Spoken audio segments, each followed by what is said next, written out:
How's it going, neighbors? This is Ed here with etrailer.com, and we're taking a look at the RockyMounts GuideRail Bike Carrier on our 2022 Ford Bronco Sport. Now, the first thing you may notice about our bike carrier is how it's holding our bike. This is a wheel-mounted bike carrier, meaning that it's going to put pressure on the front and rear wheel to stabilize the bike on the back of your vehicle. This is going to work well for those people that have unconventional frames, like step-through bikes, as well as people that just don't want contact to their frame, like carbon fiber frame or just a nice paint job. This is going to allow you to get down the road without any contact to your frame. What I think is super cool about RockyMounts in general is that every contact point where you can make an adjustment is blue, so you know what to reach for and what to do. So let's take a look at the tilt that this carrier gives us. It's going to give us a really open angle, and it's going to allow us full access to the back of our Bronco Sport. You don't have any risk of making contact with your bars, and you can get right to the rear cargo area super easy. One thing you may want to keep in mind is if you have your bike carrier at its capacity with 70 pounds on each tray, it may be a little bit more difficult to lift your bike into position, your carrier into position, so keep some help just in case. Another thing to consider as well is that this is a small frame bike. So our handlebars are going to be more narrow than maybe a medium, large, or extra large. So you may want to consider that you might have contact with your vehicle, and you want to determine that based off of your bike. However, this is going to still be a really capable carrier. So we're going to take the bike off and take a closer look at some of the features on our carrier. So we're going to press our button here and release the tension from our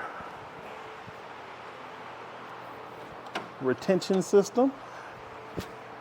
We're just going to lift our bike off of the carrier. The tray itself is going to support a width up to 3 inches. So if you have those wider, thicker, fat tires, this is not going to be the best option for you. But another thing that I'd love to point out with the guide rail is the fact that you have the staggered cradles. And what the staggered cradles are going to do is going to allow you to have enough distance between your bikes where you're not going to have handlebar interference. So let's take a look at what we're adding to the back of our Bronco. So from the license plate to the back, you're about 31 inches that you're adding to the rear.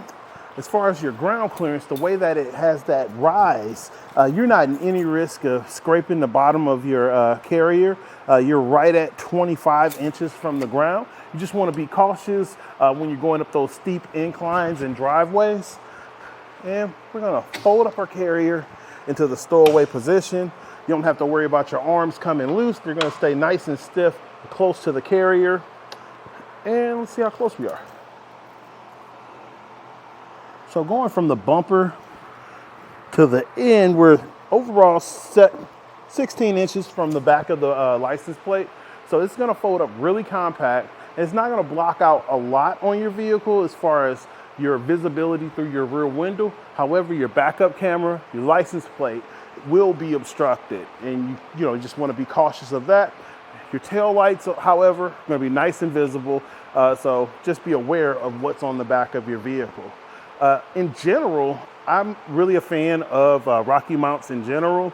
I think their products are really easy for people to use. Alternatively, if you were looking for a wheel-mounted carrier that functions very similar, the NO tire hold is a great option. But if you're looking for this nicer quality, more finished, more refined feel, the RockyMounts would be the way to go.